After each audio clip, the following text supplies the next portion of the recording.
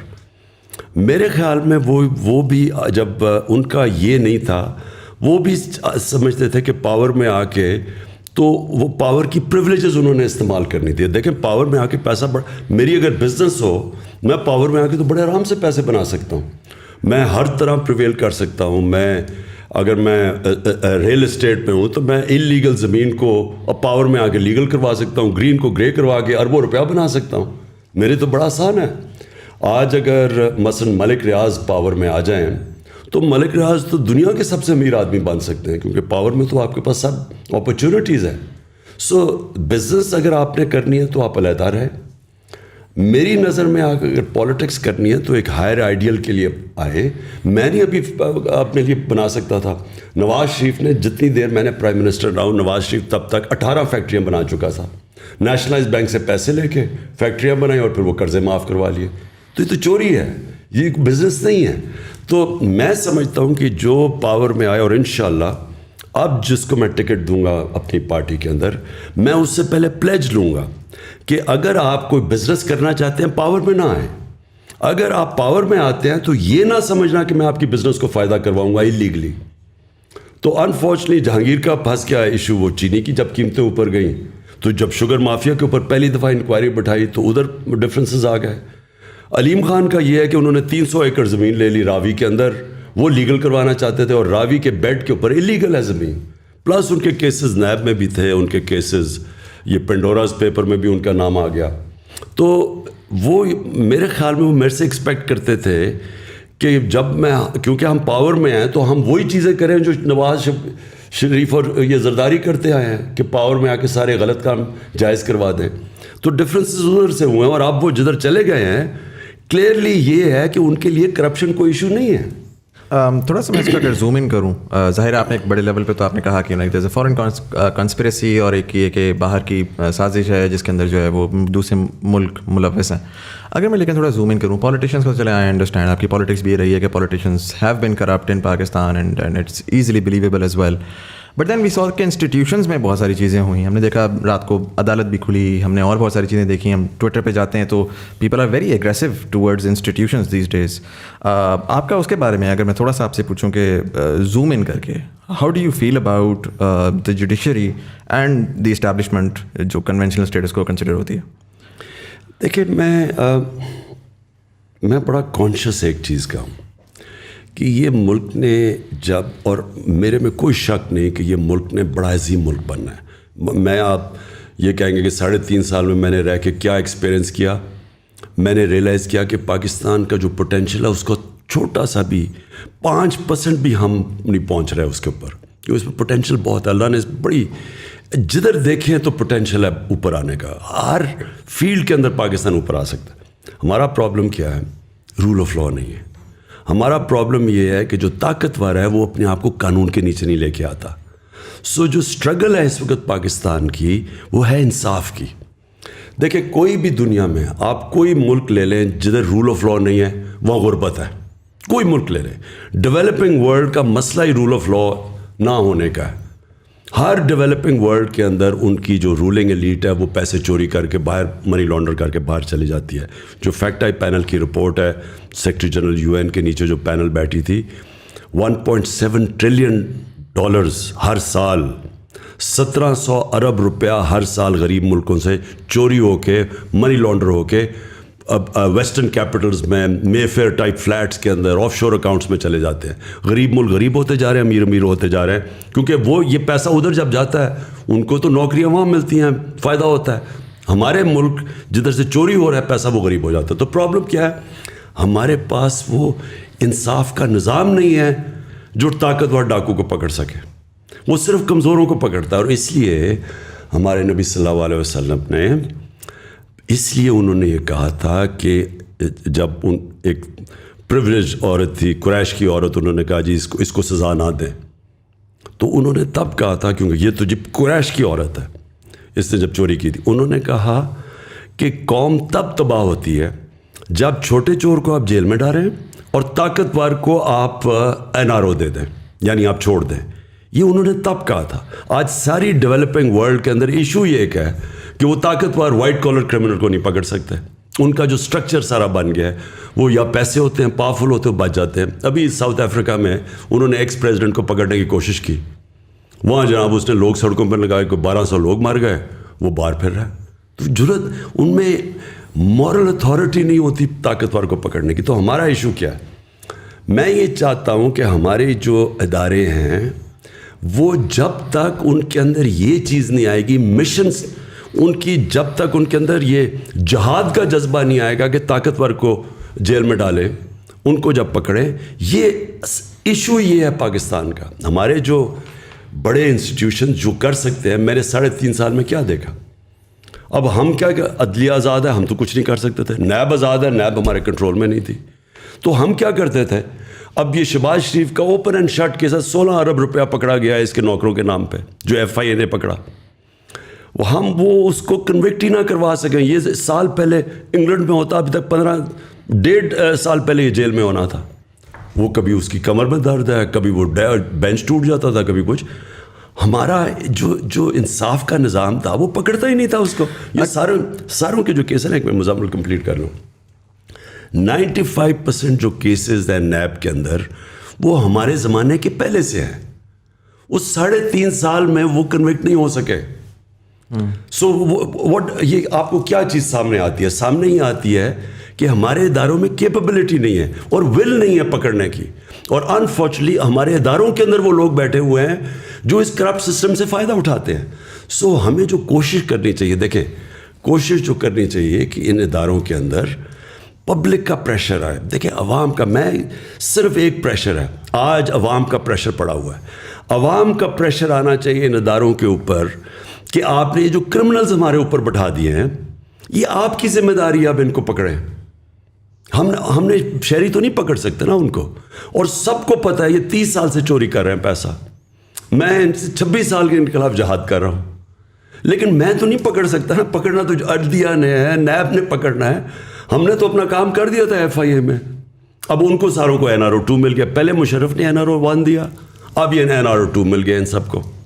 Do you think کہ دیکھیں یہ تو چلیں آئی انڈرسٹینڈ, آپ نے کہا کہ ایک مورل وہ ہوتی ہے, اپنے اندر ایک سوچ ہوتی ہے جس کے تھرو یہ کریں گے. کیا ہم سوچ کے اوپر ریلائی کریں گے؟ Do you think there is a systematic change جو کہ پوٹینشلی آپ لے کر آ سکتے ہیں, جس میں جوڈیشل ریفارمس کی بات ہے یا اگین اسٹرکچرل چینج کی بات ہے, جس کے تحت مطلب کیا آپ ایسا کر سکتے ہیں؟ میں کہتا ہوں فار ایگزامپل پبلک سپورٹ بھی آ جاتی ہے. پبلک سپورٹ اسی طریقے سے آئے گی کہ مے بی ایک ارلی الیکشن کی کال ہو جاتی ہے, اس میں آپ پاور میں بھی آ جاتے ہیں. ازیوم کرتا ہوں کہ آپ پاور میں آ جاتے ہیں, what differently can you do? اگر تو آخر میں انصاف کا یہی نظام ہے اور آپ کے پاس کوئی مینڈیٹ ہی نہیں ہے. دیکھیں جب آپ پاور میں آتے ہیں نا اچھی میجورٹی سے, آپ قانون چینج کر سکتے ہیں, آپ قانون وہ بدل سکتے ہیں. ہر جو قانون رکاوٹ بنے ہوئے ہیں ان کو جو بچاتے ہیں, جو میں نے سیکھا 3.5 سال میں, میں کنونسڈ ہوں کہ اگر صحیح معنی میں میجورٹی نہیں ملے گی, میں پاور میں آنا ہی نہیں چاہتا. کیونکہ اس کا مطلب اس باری ہاتھ بندھے ہوئے تھے, ہر جگہ ہم جکڑے پھنس جاتے تھے. ہمارا ادھر سے قانون ہم لے کے آتا تھا, وہ سینٹ میں پھنس جاتا تھا جا کے. اچھا وہاں آتا تھا ہم وہ قانون ہی نہیں بدل سکتے تھے. ان کو اب ہم کرمنل لا ریفارمز ہم لے کے آئے کہ جلدی سسٹم ہو, لیکن وہ ہمارے پاس طاقت نہیں تھی کہ ہم ان کو انفورس کر سکتے. ہم نے سول پروسیجر کوڈ کی کہ 1 سال سے زیادہ زمین کا کیس نہیں چل سکتا, سارے سول 1 سال میں فیصلہ ہوں گے, لیکن وہ ہر جگہ کے اسٹے آرڈر مل جاتا تھا. ریگولیٹرز, میں آپ کو مثال دیتا ہوں کتنی فرسٹریٹنگ تھی. اب ریگولیٹرز ہیں, ریگولیٹر کا مطلب اب یہ مثلا شوگر مافیا ہے, سیمنٹ کے اندر کارٹلز بنے ہوئے ہیں, بڑے بڑے کارٹلز بنے ہوئے ہیں, آئل مارکیٹنگ کمپنیز کے کارٹل ہیں, اور ان کو پروٹیکٹ کون کرتا ہے عوام کو ان کارٹل سے؟ Competition commission. کمپٹیشن کمیشن کا یہ حال تھا کہ 11 سالوں سے ان کے اندر اسٹے آرڈرز پھنسے ہوئے تھے. یعنی جو یہ بڑے کارٹلز تھے انہوں نے اسی کے ہاتھ باندھ دیے تھے کمپٹیشن کمیشن کے, تو وہ جا کے اسٹے آرڈر لے لیتے تھے. 800 اسٹے آرڈرز ہیں, 8 ہم نے ٹاپ ریگولیٹرز کے جن کا کام ہے عوام کی انٹرسٹ کو پروٹیکٹ کرنا. 8 ریگولیٹرز کے اوپر 800 اسٹے آرڈرز تھے, 250 ارب روپیہ پھنسا ہوا تھا ادھر, وہ فیصلے نہیں ہوتے تھے. تو یہ شوگر مافیا کے اوپر جب انکوائری کی ان کے اوپر, وہ سارے جا کے انہوں نے وہ پھنسے ہوئے ہیں, وہ عدالتوں میں کیس چل رہے ہیں. سو ہمیں جب تک آپ کے پاس پاور نہ ہو, آتے ساتھ ہی لیجسلیشن کریں, ٹائم لمٹ کریں, ان کو فورس کریں. اور پاور سے جب آپ کو یہ فکر نہیں ہوتی کہ آپ کی گورنمنٹ کو کوئی ٹاپل کر دے گا, جب پاور سے آتے ہیں تب آپ یہ ساری چیزیں کر سکتے ہیں. سو اس لیے میں نے یہ آپ کو کہا کہ انشاءاللہ اگر باری ملی تو پاور سے ملے تاکہ ہم یہ ساری چیزیں بڑے بڑے کارٹلز مافیاز کو ٹیک آن کر سکیں.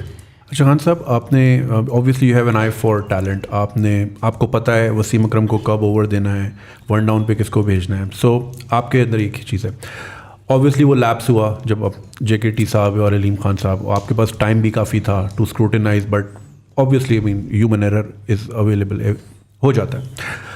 اگر ابھی آپ ارلی الیکشن میں جاتے ہیں, so do you think you have enough time 3 مہینے میں کہ آپ اس طرح کے سچے اور کھرے لوگ بھی ڈھونڈ پائیں اور آپ کو پھر الیکٹیبلس کی طرف نہ جانا پڑے, کیونکہ پھر اس کے بعد آپ دوبارہ پھر ویسے ہی بلیک میل ہوں گے جس طرح ابھی اس بار ہوا. تو ڈو یو تھنک 3 مہینے کا time is enough to find those candidates اور پھر ان سے پلیج لینا یا ان کی اسکروٹنائز کرنا؟ دیکھیں, جو میں پھر سے کہتا ہوں, جو 3.5 سال آئی میری زندگی کا سب سے مشکل سال تھے, لیکن ان میں سب سے زیادہ میں نے زندگی میں سیکھا گورنمنٹ کی ورکنگ کیا ہے, بیوروکریسی میں پازیٹیو نیگیٹیوز کیا ہے, کیا ہمارا جو سب سے بڑا پرابلم ہے کہ کی منسٹریز کے اندر ہمارے پاس ایکسپرٹس نہیں ہیں, اور ایکسپرٹس جب تک آپ پہلے نہ لے کے آئے ہیں, جو سسٹم ایسا بنا ہوا ہے, ہم نے جب کوشش بھی کی کہ ایکسپرٹس لانے کی, وہ ایک پورا مافیا بیٹھا ہوا تھا اندر کی منسٹریز میں جو ان کو اندر ہی نہیں گھسنے دیتا تھا, وہ چھوڑ کے چلے جاتے تھے. پھر نیب کے پرابلمز ہو گئے, نیب کے اندر کئی انہوں نے ایسے کیسز کیا کہ وہ جو باہر سے اب جب اسپیشلسٹ لانا چاہتے تھے وہ ڈر کے ہی نہیں آتے تھے, کیونکہ نیب کے کیسز وہ بھی عجیب, وہ بھی ایک اور پرابلم تھا. یہ ساری چیزوں کی ہم نے اب دیکھا, تو ہمیں باہر سے کئی ایریاز میں کی منسٹریز میں ایکسپرٹس ابھی سے ہی ہم وہ ان کو ڈھونڈ رہے ہیں کہ ہم جب آئیں تو ہمارے پاس ایکسپرٹس ہوں. ہمارے پاس وہ ایکسپرٹیز نہیں ہے. IT جو ہے اب یہ کتنی بڑی چیز ہے, یہ اس کے اندر یعنی ہندوستان کی 140 ارب کی ایکسپورٹس ہیں, اور انہوں نے 1 ارب سے شروع ہوئے تھے 20 سال پہلے, آج 140 ہے. ہمارا ذرا ہم نے آ کے پہلی 75% انکریز ہماری IT ایکسپورٹس کے ہوئی ہیں ہمارے 2 سالوں میں, صرف ہم نے ریگولیشن. لیکن اس کے لیے بھی آپ کو ایکسپرٹس چاہیے. دنیا پاکستانی سلیکن ویلی میں ایسے پاکستانی ہیں جن سے ہماری بات چیت چل رہی ہے. سو دیرفور کئی منسٹریز میں آپ کو پروفیشنلز اور ایکسپرٹس باہر سے لانے پڑیں گے, اندر ایگزسٹ نہیں کرتے, نمبر 1. نمبر 2, اپنے اندر وہ لوگوں کو ہم ابھی سے سوچ رہے ہیں ٹکٹ, جو لوگوں کی کمٹمنٹ ہی نہیں ہے, صرف پاور میں آتے ہی صرف ذاتی مفادات کے لیے ہیں, ان کو تو ہم صفایا کریں گے. اب تو چاہے ہار بھی جائیں الیکشن, ان کو تو ہم نے ٹکٹس نہیں دینے. ٹکٹس دیں گے وہ لوگ جو کہ کمیٹڈ ہیں, جن کی کوئی آئیڈیلزم ہے, کم از کم کور ہمارے پاس ہو جو آئیڈیلسٹک ہے. وہ ہم نے ابھی بھی فیصلہ کیا کہ ہم نے ٹکٹس ان لوگوں کو دینے. اور سب سے بڑی بات یہ دیکھیں, جب آپ کے پاس, اور جو ہم نے چیزیں سیکھ لی ہیں پارلیمنٹری ڈیموکریسی میں, اگر آپ کے پاس میجورٹی نہیں ہے, صحیح میجورٹی, اور آپ آرام سے پارلیمنٹ کو نہیں چلا سکتے اور گورن نہیں کر سکتے, آپ کبھی بھی ریفارمز نہیں کر سکتے. جو ہمارے پاس ایک کولیشن گورنمنٹ اور تھوڑی سی اکثریت سے تھی, اس کا سب سے بڑا پرابلم یہ تھا کہ ہم ہر وقت ونربل تھے کہ گورنمنٹ چلے گی یا نہیں. ہر بجٹ کے اوپر ہمیں مصیبت پڑ جاتی تھی کہ جی نمبر پورے ہوں گے یا نہیں ہوں گے. ہمارا سسٹم ایسا بنا ہوا ہے سینٹ کے الیکشنز کا کہ وہاں پیسے چلتے ہیں. ہاں, یہ جو الیکشن کمیشن بیٹھا ہوا ہے, سپریم کورٹ میں ہم گئے, اس نے موقع دیا سپریم کورٹ نے کہ سینٹ کے ووٹ کو ویریفائبل کر دو تاکہ یہ پیسہ نہ چلے. پتہ تو چلے کہ ووٹ, کیونکہ سیکرٹ بیلٹ ہے, اس میں بک جاتے ہیں لوگ. وہ الیکشن کمیشن نے ریجیکٹ کر دیا. یوسف رضا گیلانی کا بیٹا پیسے دیتے ہوئے پکڑا گیا, اس نے اس کو چھوڑ دیا. تو ہمارا جو سسٹم بن چکا ہے نا, وہ سسٹم ہی کا انکریج کرتا ہے کرپشن. یہ سب چیز ختم ہوگی جب آپ کے پاس اکثریت ہو, بھاری اکثریت ہو. خان صاحب, دوسرا آپ کو کیا لگتا ہے کہ اسٹیبلشمنٹ کے ساتھ واٹ وینٹ رانگ؟ مطلب پورا بیانیہ جو پچھلے 3-4 سال میں ہم لوگ سن رہے تھے کہ پہلی دفعہ فوج اور حکومت ایک پیج کے اوپر ہے, اور پچھلے 3-4 مہینے تک بھی یہی والی چیز تھی. سو اچانک آپ کے خیال سے کوئی ایسا ایونٹ ہوا ہے جس کی وجہ سے چیزیں فلپ ہوئی ہیں؟ آپ کو پرسنلی کیا لگتا ہے؟ دیکھیں, ایک چیز کہا جاتا ہے کہ جی وہ جنرل فیض کے اوپر سارا کچھ کوئی بدمزگی ہوئی ہے. میں پہلے کلیئر کر دوں, یہ اور وہ سارا کہ جی آرمی چیف بنانا چاہتا ہے عمران خان جنرل فیض کو, یہ ادھر سے شروع ہوا. دیکھیں, یہ جو آرمی چیف نواز شریف اپنا بنانا چاہتا تھا اور اس نے بنائے بھی, اور پھر آپ کو سب کو پتہ ہے کہ کیا ہوا, اس نے آرمی چیف سیک بھی کیا, اس نے پھر وہ جنرل مشرف کا, وہ جنرل ضیاء کا, اس نے اس کو اپوائنٹ کر دیا, پھر وہ کو ہو گیا. یعنی یہ جنرل پہلے نواز شریف کا مسئلہ کیا تھا, کیوں وہ سارا وقت اس کی آرمی چیف سے لڑائی رہتی تھی؟ کیونکہ وہ آرمی کو کنٹرول کرنا چاہتا تھا, وہ آرمی کو پنجاب پولیس بنانا چاہتا تھا. وہ کیوں بنانا چاہتا تھا؟ کیونکہ اس نے سارے پاکستان کے اداروں کو کنٹرول کر لیا تھا. سارے پاکستان کے جو ادارے جو اس کو چیک کر سکتے تھے, FBR تھی, نیب تھی, یہ سب اس کے کنٹرول میں تھے. عدلیہ کو بھی وہ کنٹرول کر کے بیٹھا ہوا تھا. جب ایک چیف جسٹس اس کے کنٹرول میں نہیں تھا تو ڈنڈوں سے اس نے سپریم کورٹ کے اوپر حملہ کیا تھا, جسٹس سجاد علی شاہ کے, اور پھر پیسے دیتا تھا ججز کو. جو کوئٹہ بینچ کو پیسہ چلا وہ سارا جسٹس سجاد علی شاہ نے اپنی کتاب میں لکھا ہوا ہے کہ کیسے وہ جا کے رفیق تارڑ اور شہباز شریف نے جا کے جج خریدے کوئٹہ کے اندر. یہ سارا تاریخ کا حصہ ہے. اس کا پرابلم کیا ہوتا تھا کہ فوج ایک ادارہ تھا جس کو وہ کنٹرول نہیں کر سکتا تھا, تو اس کی کوشش ہوتی تھی اپنا آرمی چیف بٹھانے کی, کیونکہ اس کا ڈر یہ ہوتا تھا کہ وہ ایک کمپلیٹ پاور چاہتا تھا. اور دوسرا, وہ جو چوری کر رہا تھا پاکستان کا پیسہ, منی لانڈر کر کے باہر بھیجتا تھا, وہ فوج کو پہلے پتہ چل جاتا تھا کیونکہ ISI کے پاس ساری رپورٹ آ جاتی تھی. تو اس سے وہ ونریبل فیل کرتا تھا, اس لیے کنٹرول کرتا تھا. میرا کبھی نہ فوج سے کوئی ایشو ہوا ہے, کیونکہ میں نے نہ کبھی مداخلت کی ہے, نہ میں نے کبھی سوچا کہ میں کبھی اپنا آرمی چیف لے کے آؤں. یہ میرا ہمیشہ فوج کا کہ میں یہ سمجھتا تھا کہ فوج کے ادارے کو مضبوط ہونا چاہیے. میں چاہتا تھا کہ پولیس کا ادارہ مضبوط ہو, میں جوڈیشری کے ادارے کو مضبوط چاہ رہا ہوں. میں نے کبھی جوڈیشری میں کوئی مداخلت نہیں کی. میں نے پولیس سے کبھی کسی پولیس جتنے بھی IGs آئے ہیں پنجاب کے, KP کے, ہمارے نیچے, کسی سے پوچھیں, ایک کو میں نے نہیں کہا انتقامی کارروائی کرو, جھوٹے پیپرز بناؤ. سندھ کے اندر سب کے اوپر جھوٹی FIRs ہے. ابھی انہوں نے ہمارے اوپر جھوٹی FIR پھر بنا دی ہے, پہلے انہوں نے بنائی تھی. مجھے ایک آدمی بتائیں جس کے اوپر ہم نے کوئی جھوٹی FIR اپنے زمانے, کیونکہ جب آپ پولیس سے غلط کام کرواتے ہیں وہ اپنے بھی کرتی ہے. بیوروکریسی کے کبھی کوئی مجھے کہے کہ میں نے بیوروکریٹ کو کہا کہ تم غلط کام کرو, کیونکہ ملک چلتے ہیں مضبوط اداروں پہ.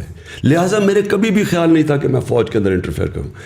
میرا صرف ایک ایشو تھا, مجھے یہ پتہ چل گیا تھا ایک کہ یہ افغانستان کے اندر, میں پچھلی گرمیوں کی بات کر رہا ہوں, کہ افغانستان میں پاسبلٹی سول وار کی.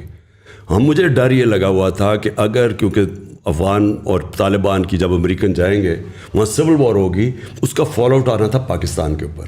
فال آؤٹ پھر بھی آیا, ہمارے کئی فوجی پتہ نہیں کتنے شہید ہوئے ہیں جب سے جو آزاد ہوا افغانستان. تو میں چاہتا تھا کہ اس وقت جو ہمارے ISI کا چیف تھا وہ 5 سال سے تھا, میں چاہتا تھا کہ یہ سردیوں میں جو سب سے ہمارا مشکل ٹائم ہے اس کو ہونا چاہیے. سیکنڈلی مجھے پتہ چل گیا تھا یہ پوری انٹریگ کر رہے ہیں نون لیگ والے, اور یہ ان کی پوری کوشش تھی یہ ساری سردیوں میں یہ جو انہوں نے کیا ہے. یہ پچھلی مجھے جولائی سے پتہ چلنا شروع ہو گیا تھا کہ انہوں نے پورا پلان بنایا ہوا گورنمنٹ کرانے کا. تو میں نہیں چاہتا تھا کہ ہمارا جو انٹیلیجنس چیف چینج ہو جب تک یہ سردیاں نہ نکلے. میں نے تو اپنی کیبنٹ میں تو یہ اوپنلی کہا تھا, یہ چھپی بات نہیں ہے. میں اوپنلی یہ کہہ رہا تھا کہ جب مشکل وقت ہے تو آپ اپنا مین جو آپ کا انٹیلیجنس چیف ہے اس کو چینج نہیں کرتے, کیونکہ اسی وہ آئیز اور ایئرز ہے گورنمنٹ کی.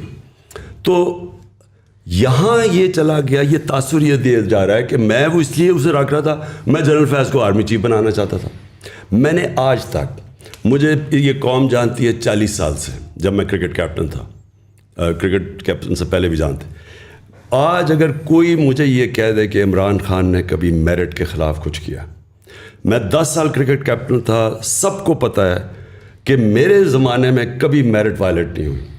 میں نے شوکت خانم بنایا, آج پاکستان کی پریمیئر انسٹیٹیوشن ان ٹرمز کے انٹرنیشنلی ریکگنائزڈ ہے. جوائنٹ کمیشن انٹرنیشنل دونوں ہاسپٹلس کو انہوں نے سرٹیفائی کیا ہوا ہے, وچ مینس 4 پاکستان میں ہاسپٹل جن کو انٹرنیشنل سرٹیفیکیشن ہے. آج مجھے بتایا کہ کبھی شوکت خانم کے اندر سوائے میرٹ کے کچھ میں نے کیا ہو. نمل یونیورسٹی میں نے بنائی, اس کے اندر سارا میرٹ ہے, کوئی میرے رشتہ دار ان کو نہیں لے کے آیا, میرٹ پہ جو آتا ہے. میں نے کبھی, میں یہ سوچ بھی نہیں سکتا کہ آرمی چیف کے اوپر سوائے میرٹ کے میں کوئی اور فیصلہ کروں. میرا تو کوئی انٹرسٹ ہی نہیں ہے, مجھے تو کوئی اپنی کرپشن نہیں چھپانی, مجھے تو کسی سے کوئی خوف نہیں ہے. میں تو چاہوں گا کہ میری فوج کا ادارہ مضبوط ہو. تو یہ پھر پھیلایا گیا کہ عمران خان اپنا آرمی چیف لانا چاہتا ہے اور جنرل فیاض, یہ بعد میں ساری چیزیں کہیں گئی ہیں, میرے ذہن میں یہ کبھی نہیں تھا. لیکن آپ کو لگتا ہے کہ اس کے علاوہ بھی کوئی بات ہوئی ہے جو ابھی تک پبلکلی نہیں آئی؟ مطلب بہت سے لوگ کہتے ہیں کہ جی پی ٹی آئی گورنمنٹ جو تھی وہ فارن پالیسی کنٹرول کر رہی تھی, وہ یہاں سے نہیں ہونی چاہیے, وہ وہاں سے ہونی چاہیے. دیکھیں, میں نے تو جب سے آج سے چھوڑے 26 سال پہلے جب میں پولیٹکس شروع کیا ہے, تو میں نے تو کبھی اپنی جو میری اسٹیٹڈ ایم تھا فارن پالیسی کا, اس سے کبھی میں پیچھے نہیں ہٹا.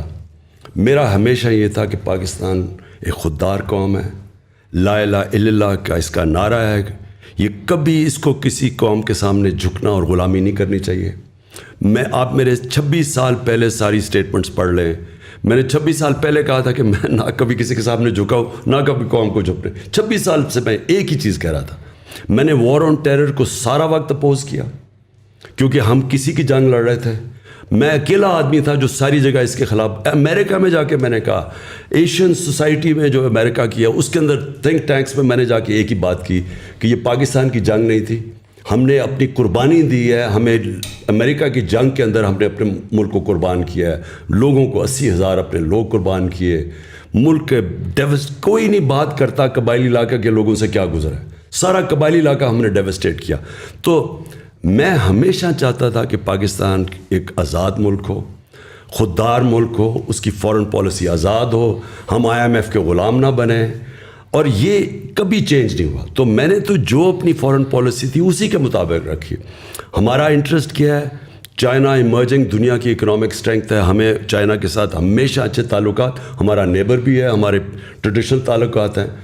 ادھر سے پش بیک یہ آتی تھی کہ تم کٹیل کرو گے چائنا سے زیادہ, کیونکہ امریکہ اور وہ بلاکس میں جا رہے تھے. ہم نے کہا ہم دونوں سے دوستی رکھیں گے, اور ہم نے کبھی اینٹی امریکن میری پالیسی تھی. اور دوسری چیز یہ جو رشیا کا ٹرپ, ہمارے لیے رشیا سے, اگر ہندوستان رشیا سے سستا تیل خرید سکتا ہے تو ہم کیوں نہیں خرید؟ ہندوستان کو ان کو اسٹریٹجک ایلائی ہے, ان کوڈ کا حصہ ہے.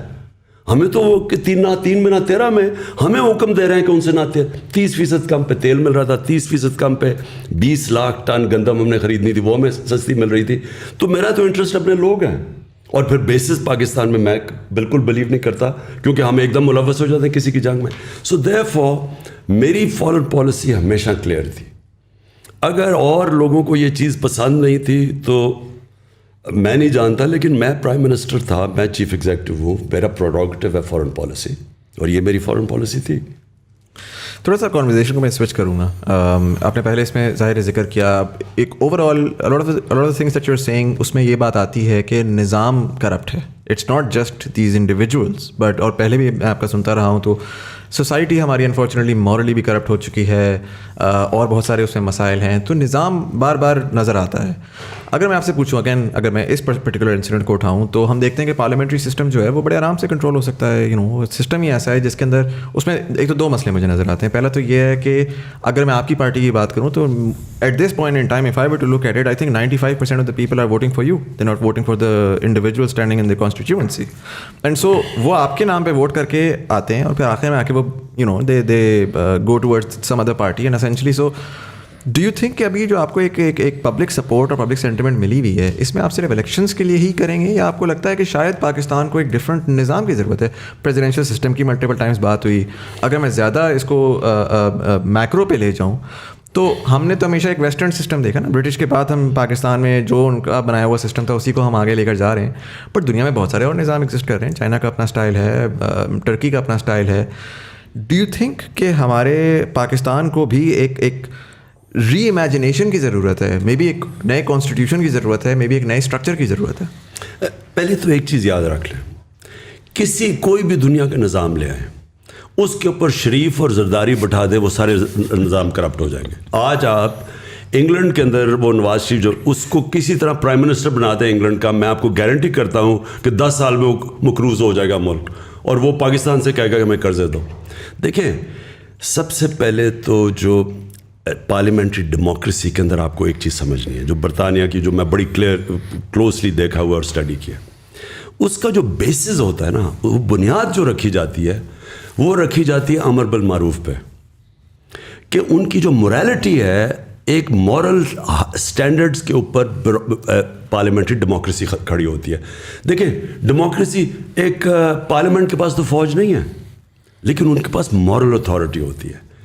جس وقت آپ کی ڈیموکریسی میں مورل اسٹرینگتھ چلی جاتی ہے, اس وقت ہمارے ملک میں ہمیشہ فوج آتی ہے اور لوگ مٹھائیاں بانٹتے ہیں, کیونکہ جب وہ کھو بیٹھتے ہیں نا اپنی اخلاقی جواز, کیونکہ ڈیموکریسی چلتی اخلاقیات کے اوپر ہے.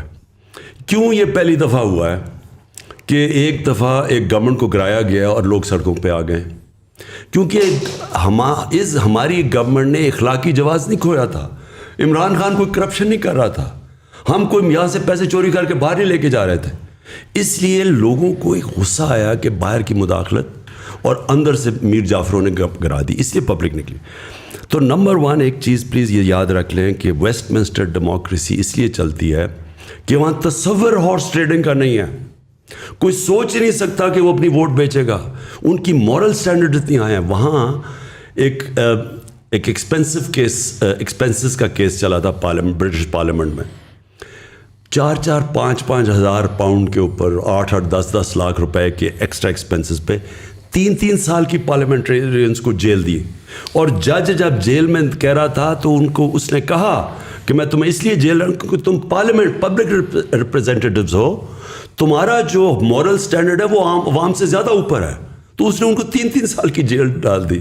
سب سے پہلے یہ یاد رکھیں کہ جو ہمارا ظلم ہوا ہے نا, ہمارا سارا سسٹم ہے, ہمارے اوپر جب کرمنلز آ کے بیٹھ گئے, انہوں نے سارے سسٹم کو پہلے تو ڈسٹروائے کیا. کیونکہ میں کیسے چوری کروں گا اگر نیب انڈیپینڈنٹ فنکشن کر رہی ہے, اگر F B R independent, FIA قانون کے مطابق چل رہی ہے, میں نہیں کر سکتا. تو مجھے پہلے ان کو اپنے لوگ بٹھا کے ان کو ختم کرنا. اب یہ FIA کو ختم کر رہا ہے نا, 16 ارب کے کیسز ہیں شہباز شریف کے اوپر. آتے ساتھ ہی جو لوگ انویسٹیگیٹر سب کو فارغ کر کے اپنے لوگ اوپر آ کے بٹھا دیے, اب اپنے کیسز صاف کرے گا. اب FIA اس کے بعد کیا کرے گی؟ FIA کی ساری جتنی FIA کی کمپٹنس کریڈیبلٹی ختم ہو جائے گی. اب FIA ایک ٹول بن جائے گا لوگوں کے اوپر جھوٹے کیسز کرنے کا, جو کر رہے ہیں اب ہمارے اوپر. تو نمبر 1 پلیز ایک چیز یہ دیکھیں, قوم میں جو لوگوں کو اس وقت نکالوں گا انشاءاللہ, لوگوں کو میں نے ایک چیز بتانی ہے. جو مدینہ کی ریاست کی بنیاد رکھی گئی تھی ہمارے نبی صلی اللہ علیہ وسلم میں, وہ امر بالمعروف پہ تھے. قوم کو حکم دیا تھا کہ تم نے کھڑا ہونا ہے رائے حق پہ اچھائی کے ساتھ, اور ساری قوم کو حکم دیا تھا تم نے سب نے مل کے برائی کو کنڈیم کرنا ہے. یہ آج آپ اسکینڈینیویا میں چلے جائیں, آج آپ سوئٹزرلینڈ میں چلے جائیں, سوئٹزرلینڈ میں یہ حال ہے کہ آج آپ سڑک پہ چلتے چلتے کاغذ پھینک دینا سڑک پہ, جو شہری ہوگا وہ آ کے کہے گا کہ آپ نے یہ کیا کیا. شہری آپ کے اوپر کہیں گے کہ آپ نے غلط کام کیا ہے. یہ امر بالمعروف تھا, یہ مدینہ کی ریاست اس پہ کھڑی ہوئی تھی. ہمارے ادارے کہتے ہیں کہ جناب ہم نیوٹرل ہیں. نیوٹرل کی اللہ نے اجازت ہی نہیں دی کسی کو. آپ یا حق کے ساتھ کھڑے ہیں یا باطل کے ساتھ کھڑے ہیں, آپ نیوٹرل نہیں ہو سکتے. تو یہ کہنا, آپ دیکھ رہے ہیں بڑے بڑے ڈاکو آ کے اوپر بیٹھ گئے ہیں اور کہ جی میں تو نیوٹرل ہوں. نیوٹرل انسان کو اللہ نے اجازت نہیں دی. آپ جب اگر آپ حق اور باطل کی جنگ میں آپ نیوٹرل ہو جائیں, اس کا مطلب آپ باطل کا ساتھ دے رہے ہیں. اس پہ اگر میں جو پرٹیکولرلی لاسٹ بات ہے آپ کی, کہ اگر آپ ادارے نیوٹرل ہیں, نظام کرپٹ ہے, اوپر آ کے یہ دوسری ایک گورنمنٹ ہے, آپ کہہ رہے ہیں کہ وہ آ کے اپنے بندے بیٹھا رہے ہیں, ECP کے چیئرمین آپ کہہ رہے ہیں کہ جی اینٹی PTI ہیں. یعنی ECP کا جو الیکشن کمیشن کا جو چیئرمین ہے, یہ اس سے زیادہ بائسڈ آدمی آیا ہی نہیں ہے پاکستان میں. اس سے سب سے بڑی بات میں آپ کو بتاؤں, جب عدالت کے اندر انہوں نے اس نے جا کے اسٹیٹمنٹ دی 7 مہینے سے پہلے میں الیکشن نہیں کروا سکتا, عدالت کو اس دن اس کو فارغ کر دینا چاہیے تھا.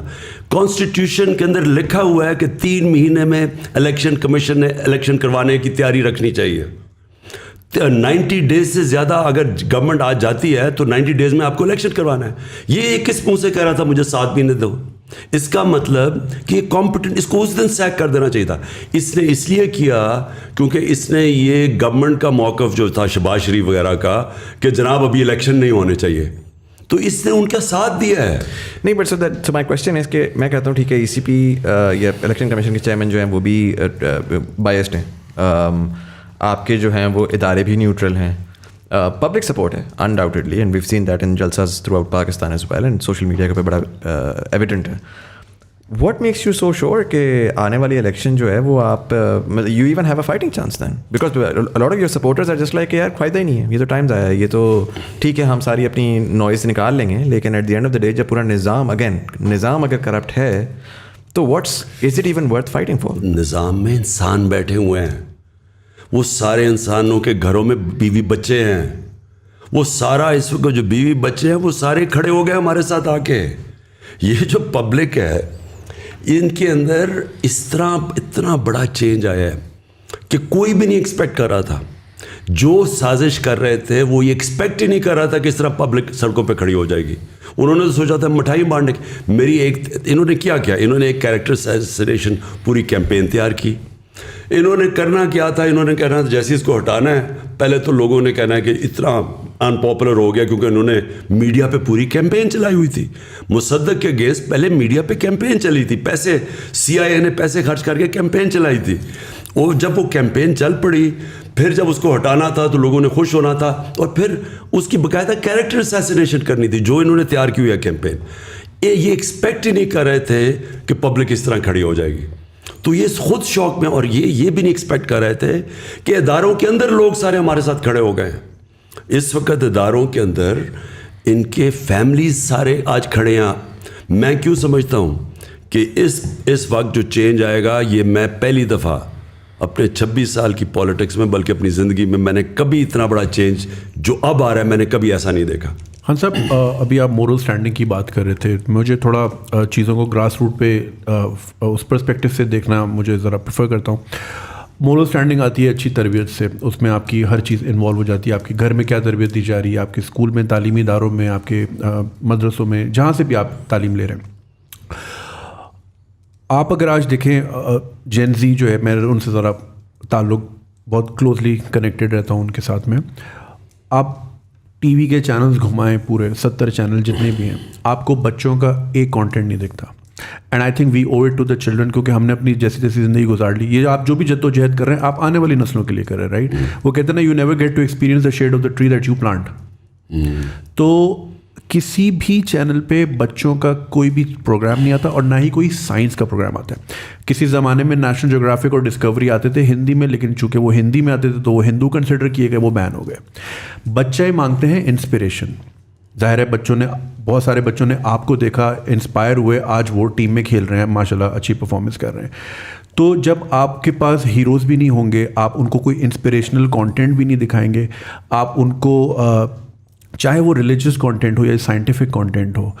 میری فواد چودھری صاحب سے بھی اس معاملے میں ڈسکشن ہوئی تھی جب وہ منسٹری آف سائنس ہیڈ کرے, تو ان کو آئیڈیاز اچھے لگے, مگر وہ ظاہر بات ہے کہ ہماری جو بھی گورنمنٹ آتی ہے وہ اپنا سارا ٹائم لڑائی میں نکال دیتی ہے, اور وہ کام ہو نہیں پاتا. وہ اپنے آپ کو بچانے میں پورا ٹائم نکل جاتا ہے. پہلا سال سمجھ آتا ہے, آخری سال الیکشن کی تیاری تھی, بیچ میں جو 3 سال ہوتا ہے اس میں بھی کووڈ آ گیا. تو اس طرح کی کوئی بھی چیز جو ہے آپ دیکھیں نہیں نظر آ رہی. اور یہ آئی تھنک ہمیں آج اس چیز کا اندازہ نہیں ہو رہا, لیکن ان دا کمنگ 10-20 ایئرس آپ اگر چائنا کی مثال دیکھیں, چائنا میں جو ہے ٹک ٹاک پہ باقاعدہ میتھ کے سوال آتے ہیں, بچوں کو کوئز کرواتے ہیں. انڈیا میں آپ دیکھ لیں بہت انسپائرنگ کانٹینٹ بنایا جاتا ہے, چاہے وہ یوٹیوب کا ہو, چاہے وہ ٹی وی کا ہو, ان کی even film industry soft power کے تھرو. تو یہ ایک بہت بڑا گیپ ہے, and I think we owe it to the children of this country. تو جو موریلٹی ہے نا اور ایتھکس, یہ ساری چیزیں میں نے جب مدینہ کی ریاست کی بات کرتا ہوں تو یہ ایک بڑا کیئرفلی ہمارے نبی صلی اللہ علیہ وسلم نے لوگوں میں کلٹیویٹ کیا تھا. میں نے رحمۃ للعالمین اتھارٹی بنائی. وہ کیوں بنائی؟ اس کا صرف ایک مقصد تھا کہ لوگوں کو سیرت نبی سے ان کی ایتھکس امپروو کریں. بچوں کو نبی صلی اللہ علیہ وسلم جو دنیا میں کبھی اس طرح کا اتنا عظیم انسان نہ آ سکتا نہ آیا, ان کی زندگی سے وہ بتائیں تو صحیح کہ وہ کیا ریولوشن آئی ہے. دیکھیں لوگوں کو یہی نہیں پتا کہ جب وہ 10 سال میں 622 سے لے کے 632 تک وہ جو ان کے 10 سال تھے مدینہ میں, وہ دنیا کا سب سے بڑا انقلاب آیا. آپ کو پتہ ہے جو ٹوٹل لوگ مرے جنگوں کے اندر 10 سالوں میں وہ 1200 تھے, 1200-1300 ٹوٹل لوگ مرے. سو ایکچولی وہ ایک فکری انقلاب آیا تھا, وہ ذہن چینج ہوئے تھے, انسان چینج ہوئے تھے. وہ جب تک آپ سیرت نبی نہ پڑھیں تو آپ کو پتہ ہی نہیں چلے گا کہ وہ کیا ہوا تھا. ہم نے اس لیے فیصلہ کیا کہ بچوں کو پڑھائیں سیرت نبی. اور میں نے پھر یہ بھی, کیونکہ اس وقت بہت بڑا اسالٹ ہے ویسٹرن کلچر, میں سب سے بہتر جانتا ہوں, میں نے اتنی زندگی 30 سال یعنی آف اینڈ آن وہاں گزارے.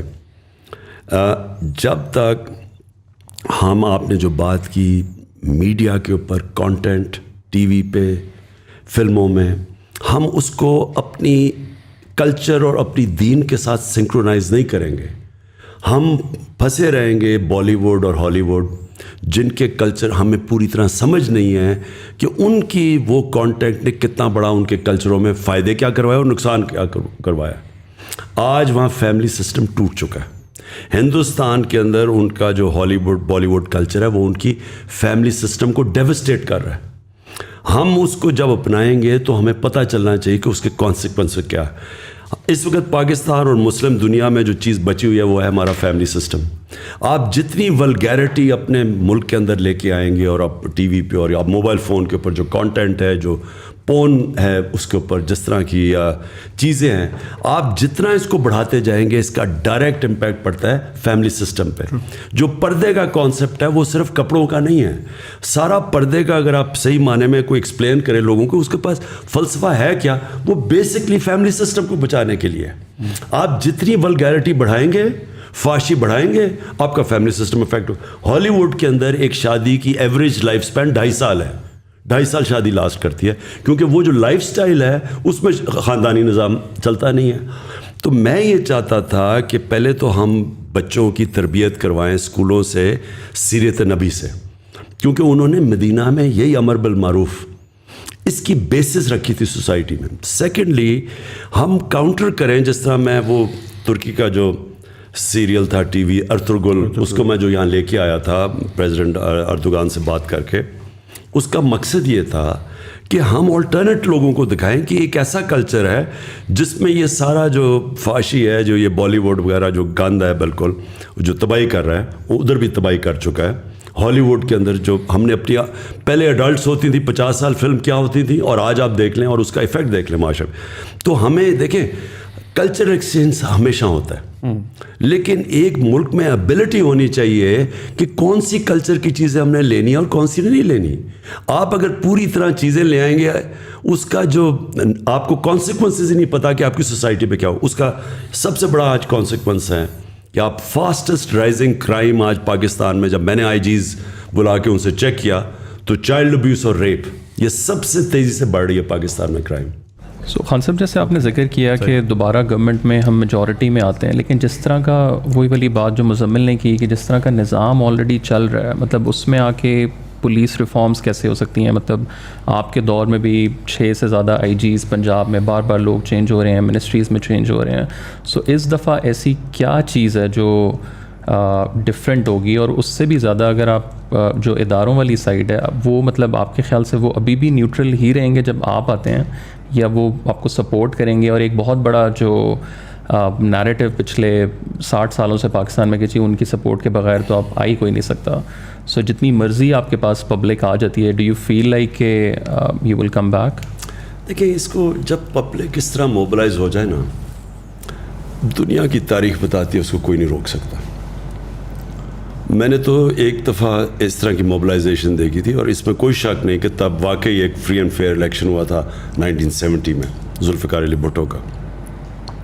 لیکن میں نے تب جو پبلک دیکھی تھی نہ, یعنی وہ انپریسیڈنٹ سی چیزیں ہوئی ہیں کہ ان نون لوگوں کو اتنے ووٹس پڑے اور جب پیپلز پارٹی کا ویو آیا تھا ادھر اور مجیب الرحمان کا ویو آیا تھا ایسٹ پاکستان میں, تو اس سے کوئی نہیں روک سکتا جب اس طرح کا ویو آتا ہے. لیکن اس میں کوئی شک نہیں کہ فری اینڈ فیئر الیکشنز تھے. لیکن میری کنٹینشن یہ ہے کہ پاکستان بدل گیا, اس کو اب کوئی روک نہیں سکے گا. یہ جب پبلک کا ایک فیصلہ ہو جائے نا, جب پبلک ایک طرف, جس طرح میں دیکھ رہا ہوں کہ پبلک اب جو شعور آ گیا ہے, جو نکل گئی ہے, میں نہیں سمجھتا کہ, اور دیکھیں اداروں کے اندر پھر سے میں بتاتا ہوں انسان ہوتے ہیں, وہ نہیں روک سکتے, وہ روکنا چاہیں گے بھی نہیں. ان کے اندر سے, اداروں کے اندر سے پریشر ہوگا, کوئی نہیں روک سکتا اس کو. اچھا خان صاحب, اس میں مجھے یہ بتائیے گا کہ آپ نے تھوڑی دیر پہلے آپ نے ویسٹ منسٹر ڈیموکریسی کا بھی تذکرہ کیا, اور ہم دیکھتے ہیں کہ پچھلے 3 سال میں آپ ظاہر فائر فائٹنگ میں بہت زیادہ لگے ہوئے تھے. ایک سارٹ آف ہنگ پارلیمنٹ تھی اور اس میں ظاہر ہے کہ وہ چیز بڑی مشکل تھی. But one thing that has been missing, and اس کو میں تھوڑا سا کانٹیکسٹ اس میں بلڈ کروں گا. سوال میرے اس طرح دماغ میں آیا کہ پہلا تو یہ ہوا کہ اگر میں ٹویٹر دیکھوں تو آج کل بڑا ایک کویسچن مارک ہوا ہے. سب کہہ رہے ہیں کہ جی خان صاحب کی سیکیورٹی کو بڑا ہے, ایک تھریٹ ہے. اسپیس میں بھی آپ نے, لوگوں نے اس کے اوپر بہت زیادہ بولا اور آپ نے اس پہ جواب دیا کہ اللہ تعالیٰ کے اوپر ہے, which is fine. But the way that I see it, I feel like کہ right now it's literally Imran Khan اور نتھنگ, رائٹ. اینڈ جب آپ نے ایک اتنی بڑی پارٹی بنائی, 26 سال کی آپ کی جدوجہد ہے, آپ نے اس پارٹی کو اسٹرکچر اور کانسٹیٹیوشن پراپرلی دے کر اس کو انفورس کیوں نہیں کیا؟ اور اس کی وجہ 2 ہیں. پہلا یہ کہ بار بار سوال آتا ہے کہ آگے کس کو ٹکٹ دیا جائے گا, الیکٹیبل, نان الیکٹیبل, کون چلے گا, کون نہیں چلے گا. اور دوسرا ریزن یہ ہے کہ میں دیکھتا ہوں نوجوان طبقے کو, میں کہتا ہوں کہ یار میں ہوں, جنید بھائی ہیں, طلحہ ہیں, ہم خواب سوچتے ہیں, ہم کہتے ہیں یار ہم نے پاکستانی پالیٹکس میں پارٹیسپیٹ کرنا ہے. آج اگر کوئی نوجوان سوچتا ہے کہ اس نے پاکستانی پالیٹکس میں پارٹیسپیٹ کرنا ہے, اس کے پاس کوئی روڈ میپ نہیں ہے, کوئی سسٹم نہیں ہے جس کے تحت وہ سسٹم میں گھسے, آہستہ آہستہ وہ اپنا ایک اسٹیچر بلڈ کرے اور کوئی نظام ہو. ابھی تو یہ پاور ہے, پیسہ ہے, کون کتنا پیسہ لے آتا ہے, کون کتنا ووٹ بینک لے آتا ہے, پاور لے آتا ہے. تو ڈونٹ یو تھنک کہ جی وہ جو اسٹرکچر جو آپ پاکستان کو بدلنا چاہ رہے تھے, وہ شاید اپنی پارٹی سے اگر اسٹارٹ کرتے تو اس 3 سال کے بعد آج آپ بہت بہتر جگہ پر ہوتے in terms of mobilization, in terms of public تو آ گئی, بٹ جو پارٹی اٹ سیلف ہے وہ it seems like all over the place right now. دیکھیے مزامن, ایک چیز میں آپ کو بتاؤں کہ میں تو ایک آئیڈیلسٹ ہوں, اور پہلے دن سے میں نے سوچا تھا کہ ہماری پارٹی, ہم الیکشنز کروائیں گے اور ایک نئی لیڈرشپ لے کے آئیں گے, اور وہ لے آئے ہم. ہمیں مراد سعید, کون سوچ رہا تھا کہ وہاں اتنے بڑے خان تھے مالاکنڈ میں اور مراد سعید اوپر آ جائے گا. اور اسی طرح علی محمد ہوا, یا ایک شاہد ہے ہمارا, شاہد ادھر کرک سے, وہ کھڑا ہو گیا, شاہد خٹک, وہ ہمارا ایک انصاف اسٹوڈنٹ فیڈریشن سے ISF نکل کے وہ بن گیا ہے. یہ سارے نیچے سے آئے ہوئے ہیں. فاروق حبیب ہے ہمارا جو منسٹر یہ بنا ہے, یہ سارے اسٹوڈنٹ پالیٹکس سے آئے ہیں اوپر. یعنی یہ پہلی دفعہ ہم نے جو شروع کی. تو دیکھیں ہماری واحد پارٹی ہے جو کہ ایک فیملی پارٹی نہیں ہے. باقی نون لیگ, پیپلز پارٹی, ان کے سوائے ان کے خاندان کے کوئی اوپر ہی نہیں آ سکتا. یہاں باپ بن گیا پرائم منسٹر, بیٹا بن گیا چیف منسٹر. یہ مذاق ہے ملک کے ساتھ. دونوں ضمانت پہ بھی ہے, اوپر سے کرپٹ بھی دونوں ہے. اور جو وہ چاچا ہے وہ یعنی جو اس کا دوسرا بھائی ہے وہ کانوکٹ ہے, وہ ملک سے بھاگا ہوا ہے. سو یہ ایسے, یہ جو سسٹم بنا ہوا ہے نا, یہ ٹرو فیملی سسٹم, یہ ڈیموکریسی نہیں ہے. یہ this is even worse than kingship, right. But sorry میں آپ کی سے بات کر رہا ہوں کہ میں ایڈ کر دوں نا. دیکھیں میں صرف آپ کو, لیکن جو ہم چاہتے تھے نا کہ ہماری پارٹی میں, ہم واحد پارٹی ہے جس نے بہت بڑا الیکشن کروایا اپنی پارٹی میں, لیکن وہ جو الیکشن تھا, جو سسٹم ہم نے پہلی دفعہ کیا الیکشن کا سسٹم, اس کے اندر ہمیں بڑے پرابلمز آئے, کیونکہ یہاں تو کوئی ٹریڈیشن ہی نہیں ہے پارٹی پہ الیکشنز کروانے کی. ہم نے پہلے ممبرشپ کی, پھر کوشش کی, لیکن وہ فلاڈ سسٹم تھا وہ, یعنی اس کے اندر ہمیں بڑی غلطیاں آئیں. پھر ہم نے سیکنڈ ٹائم کوشش کی, پھر ہم نے ممبرشپ کی, پورا ایک سیٹ اپ کیا, الیکشن سیل بنایا, لیکن وہ الیکشن ہم نے کیا نہیں ایونچولی, کیونکہ اس کے اندر جو سسٹم ہم نے موبائل فون کے ذریعے الیکشن کروانا تھا, کیونکہ وہ زیادہ آسان تھا, ہم ٹیکنالوجی کا استعمال کر رہے تھے. انفارچونیٹلی جو ہم نے وہ سافٹ ویئر بنایا, وہ جب اس کو ٹیسٹ کیا وہ کام نہیں کیا. سو کوشش ہم نے پوری کی. میں صرف آپ کو یہ کہنا چاہتا ہوں کہ پاکستان میں اس وقت یہ سیکنڈ چیز ہے کہ اس میں کوئی شک نہیں کہ اس وقت عمران خان ہے اور PTI ہے, لیکن یہ جو اس وقت ہم جس میں پڑے ہوئے ہیں نا, اس وقت میری پارٹی الیکشن سے زیادہ امپورٹنٹ یہ ہے کہ سارا کرپٹ اسٹیٹس کو ایک طرف ہے اور عمران خان اور پی ٹی آئی ایک طرف ہے. سر لیکن اگر اس میں خدا نہ خواستہ عمران خان کو نکال دیں تو پھر پی ٹی آئی کس جگہ پہ کھڑی ہوگی؟ کوئی اور لیڈر بن جائے گا پی ٹی آئی میں, اور ہم چاہیں گے کہ وہ ایک پوری ممبرشپ ووٹ کرے ایک لیڈر کو, ہم کر دیں گے. وہ ہم ممبرشپ تو کر رہے ہیں, پھر سے ممبرشپ کیمپین کر رہے ہیں. ان سے کہیں گے ڈائریکٹ الیکٹ کرے ایک لیڈر کو, ساری پارٹی الیکٹ کرے بجائے انڈائریکٹ الیکشن سے. لیکن دیکھیں زندگی کا تو کسی کو بھی نہیں پتہ ہوتا, ہمیں یہ نہیں پتا کہ ہم آج کل زندہ ہیں یا نہیں ہیں. لیکن یہ میں آپ کو کہہ دوں کہ اس وقت جو بیٹل ہے وہ پاکستان کے اندر کبھی اس طرح کی کلیئر ڈیوائیڈ نہیں آ گئی. سارے یہ ڈاکو 30 سال سے جو چوری کر رہے تھے ایک طرف کھڑے ہو گئے, اور تحریک انصاف ایک طرف کھڑی ہو گئی, اور پاکستان کی عوام ہمارے ساتھ ہے. اور یہ جو الیکشن ہوگا یہ پاکستان کی تاریخ میں ایک ایسا الیکشن ہونے جا رہا ہے جو شاید دنیا میں بڑے کم ملکوں کے اندر ہو, اور اسی الیکشن میں پاکستان ایک قوم بننے جا رہی ہے. دیکھیں یہ سارے ملک میں ایک آیا. اب کراچی میں بھی کس پاکستان کی پارٹی نے 10 دن میں پشاور کا سب سے تاریخی جلسہ کیا, کراچی کا تاریخی کیا, اور منار پاکستان بھر دیا. انہوں نے 11 پارٹیز نے مل کے منار پاکستان کا 5% نہیں بھرا. اس باری اتنا بڑا کراؤڈ آیا کہ باہر بھی لوگ اندر ہی نہیں گھس سکے. سو دیئرفور یہ ایک یونیک چینج آ رہا ہے پاکستان میں. تو میں نے جب آپ نے کہا نا مکس فیلنگ شروع میں کہ آپ کو ہٹنے سے کیا ہوا, ایک طرف تو مجھے یہ جو سازش کامیاب ہوتے ہوئے میں تو شوق میں چلا گیا کہ ساری ایک پورے اتنے زیادہ لوگوں کو اکٹھا ہونا تھا مجھے شکست دینے کے لیے. دوسری طرف جو قوم کھڑی ہوئی ہے, میں تو سمجھتا ہوں اس سے خوشائن چیز ہو ہی نہیں سکتی تھی ہمارے ملک سے. اچھا سر, اس میں ابھی آج کی خبر ہے کہ مریم اورنگزیب نے کمیشن اسینچلی اناؤنس کیا ہے آن دا سائفر, جو آپ کا جس کی بیسس کے اوپر فورن کنسپیریسی کا آپ کہتے ہیں. تو do you think that's a good thing considering کہ پبلک بھی شاید دیکھ لے گی کہ ایگزیکٹلی کیا ہے اور کس طرح سے. یہ ایسے ہی ہے کہ شہباز شریف کے 16 ارب روپے کے کیسز ہیں کرپشن کے, منی لانڈرنگ کے ایف آئی اے کے اندر, اور اب وہ ایف آئی اے کے اندر وہ سارے آفیسرز ڈال کے اپنے آفیسرز اپوائنٹ کر رہا ہے. یعنی جو انوالوڈ ہو وہ کیسے فیصلے کر سکتا ہے؟ گورنمنٹ تو انوالوڈ ہے ساری کانسپریسی میں. صرف ایک ہم کمیشن مانتے ہیں, وہ چیف جسٹس کے نیچے ہو, اور اس کے اندر کنڈیشن یہ ہے کہ اس کی اوپن ہیئرنگ ہو, بالکل ان کیمرہ ہیئرنگ نہ ہو. سارے میڈیا کے سامنے وہ کمیشن بیٹھے اور وہ پھر اس کی پوری ہیئرنگ کرے کہ یہ شروع سے لے کے اینڈ تک کیا ہوا تھا. خان صاحب ابھی آپ نے جلسوں کی بات کی اور آپ نے کافی سکسیزفل جلسے ایک ہی ہفتے میں 3 میجر سٹیز میں کیے. کراچی والا بھی ظاہر بہت بڑا تھا. کراچی کی عوام جو ہے they very disappointed because وہ ایک اتنا بڑا شہر ہے, ہمارا فائنینشیل ہب ہے, اور وہ ایک بارش کی مار ہے اور پورا شہر کا نظام دھرم بھرم ہو جاتا ہے. اس کے باوجود کراچی نے ووٹ بھی آپ کو دیا, اور آپ کے فیس پہ ایسی جگہ ووٹ دیا کہ جہاں بنتا نہیں تھا, لیکن وہ ظاہر they were looking at a bigger picture. مگر اس کے باوجود بھی مسئلہ یہاں آتا ہے کہ even if you want to do something, وہ پھر 18ویں ترمیم آ جاتی ہے اور صوبائی گورنمنٹ آ جاتی ہے. تو اور میں بات کروں بہت بیسک چیزوں کی, بیسک انفراسٹرکچر کی, کوئی ٹرانسپورٹ کا نظام ہو, کوئی سڑکیں سیدھی ہو جائیں, کوئی اسٹریٹ لائٹ ہی لگ جائے. اسٹریٹ کرائم اتنا پریویلنٹ ہے اور اتنا ایسا لگتا ہے کہ بہت لالس, وہ جو پرانی فلموں میں ویسٹرن موویز میں ہوتا تھا, کوئی بھی آیا گولی مار کے چلا جاتا ہے, مطلب یہ بہت کیجول ہو گیا ہے.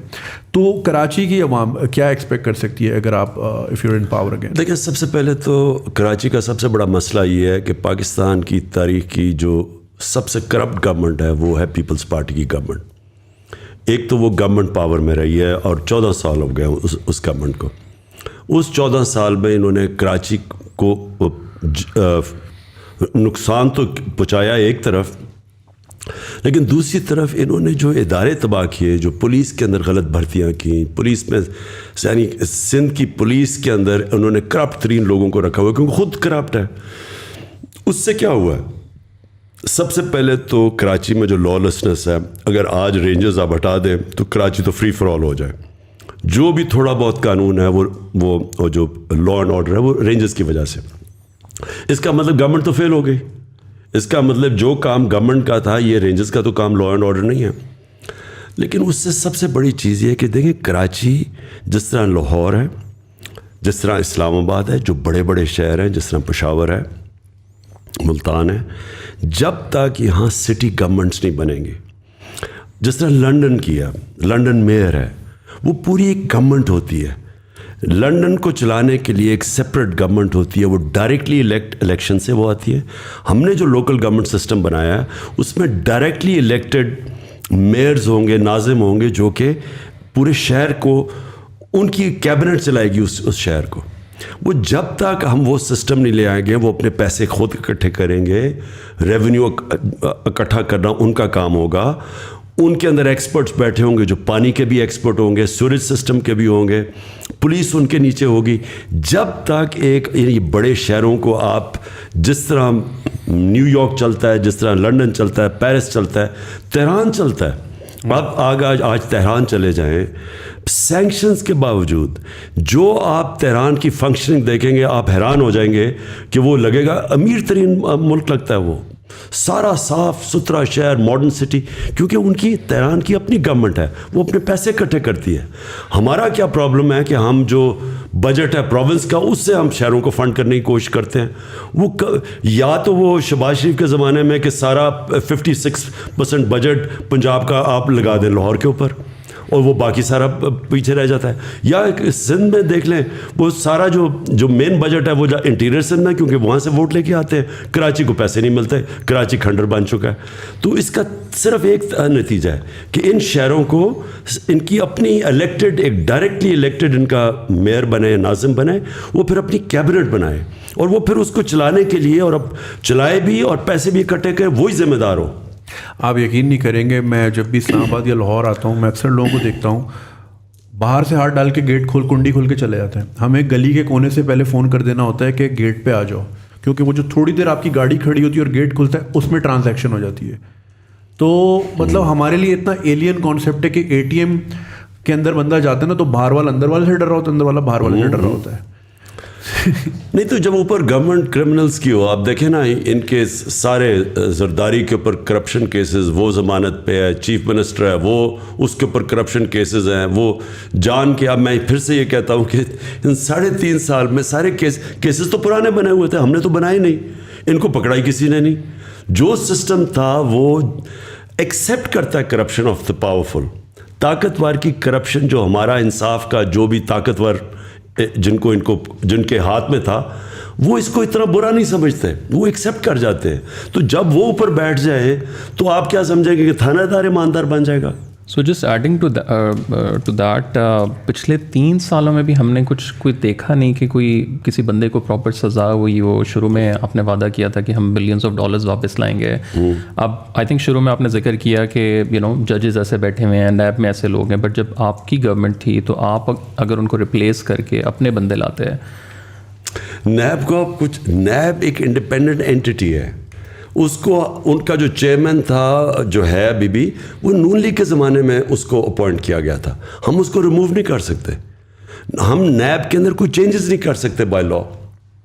سو دیئرفور نیب ہمارے کنٹرول میں نہیں, اور عدلیہ آزاد ہے.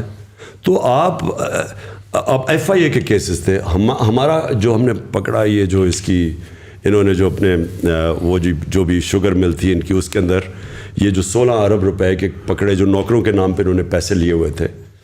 اب وہ تو اوپن اینڈ شٹ کیس ہے. اب ہم کریں کیا, وہ کیس ہی نہیں لگتا تھا. وہ کیس لگتا ہے کہ درد ہے, کمر درد ہے, یہ وہ ہے.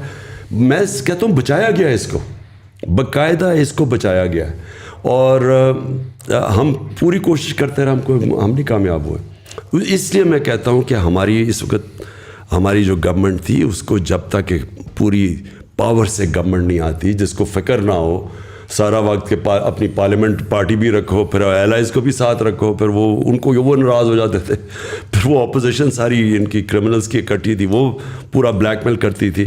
تو ہمیں ایک بڑی کمزور گورنمنٹ ملی تھی.